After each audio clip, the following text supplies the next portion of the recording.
రైతు 20,000 రూపాయలు రైతులకు అన్నాయా అని చెప్పి నేను అడుగుతా ఉన్నాను. 20,000 రూపాయలు రైతులకు ప్రతి ఒక్క రైతుకు సంవత్సరానికి 20,000 చెప్పిన 2 సంవత్సరాలకు 40,000 రూపాయలు అందాయా? 3 సిలిండర్లు అందరికీ కరెక్ట్ గా అందాయా? తల్లికి వందనం ప్రతి ఇంట్లో ప్రతి పిల్లలకి 18,000 ఇస్తామన్నారు, అందాయా? మోసం చేసి బాండ్ ఇచ్చి బాండ్ పేపర్ పెట్టి ముఖ్యమంత్రి ఇద్దరు సంతకాలు పెట్టి బాండ్ పేపర్ ను మరి వాటికి ఇస్తున్నారంటే మరి బాండ్ పేపర్ కి వెళ్ళగలరా? ఈ బాండ్ పేపర్ ఏ విధంగా వాళ్ళు చూశారు? ఒక టిష్యూ పేపర్ ఏ విధంగా వాళ్ళు చూస్తా ఉన్నారు? ఈ రోజు ఈ యొక్క కుటుంబ ప్రభుత్వం ఈ రోజు 2 సంవత్సరాల క్రితం ఇచ్చినటువంటి బాండ్ పేపర్ ఏమైనా వాళ్ళకు గుర్తుందా? వాళ్ళు ఏం చేస్తారు? దీన్నేం చేశారు? వాళ్ళు తగలేశారు. ఏ విధంగా చింతేశారు? చూపించండి. ఏ విధంగా చింతేశారు? ఏ విధంగా చింతేశారు? ఏ విధంగా చింతేశారు?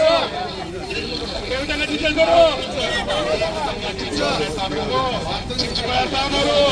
చిచ్చిపడేసి ఈ యొక్క బాండ్ పేపర్ ని చిత్తు కాగితాల్లాగా ఈ రోజు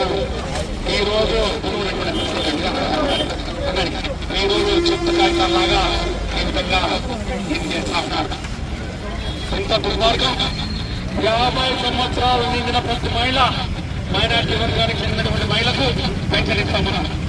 50 సంవత్సరాలు నిండినటువంటి ప్రతి బీసీ మహిళకు పెన్షన్ ఇస్తామన్నారు. 50 సంవత్సరాలు నిన్న ప్రతి ఎస్టీ మహిళకు పెన్షన్ ఇస్తామన్నారు. అమ్మా పెన్షన్ వచ్చిందమ్మా. 50 సంవత్సరాలంట ఎవరిని మోసం చేయడానికి. ఈ రోజు వాళ్ళు మాట్లాడుతూ ఉన్నారు గుడ్డల పార్టీ అని. ఈ రోజు 5.5 కోట్ల ప్రజల వెన్నుపోట్లు ఈ రోజు ఈ కుటుంబ ప్రభుత్వం గుణపం తిప్పిందని చెప్తున్నా. ఈ సందర్భంగా నేను మనం చెప్తా ఉన్నాను, గుణపం పార్టీ మీద మాట అని చెప్పి చెప్తా ఉన్నా. ప్రజల్ని గుణపంతో తిప్పి ఈ రోజు వెన్నుపోటు పడిచి ఈ రోజు అప్పటికప్ప హామీలు ఇచ్చి ఈ రోజు మొదలు చాటేసి కప్పులు చెప్తా ఉన్నాను. ఈ రోజు రాష్ట్రంలో ఎక్కడా కూడా అభివృద్ధి అనేది సంపద సృష్టిస్తామనేది ఎక్కడా కూడా కనుచుంటున్నారో కూడా కనపడుతుంది పరిస్థితి లేదు.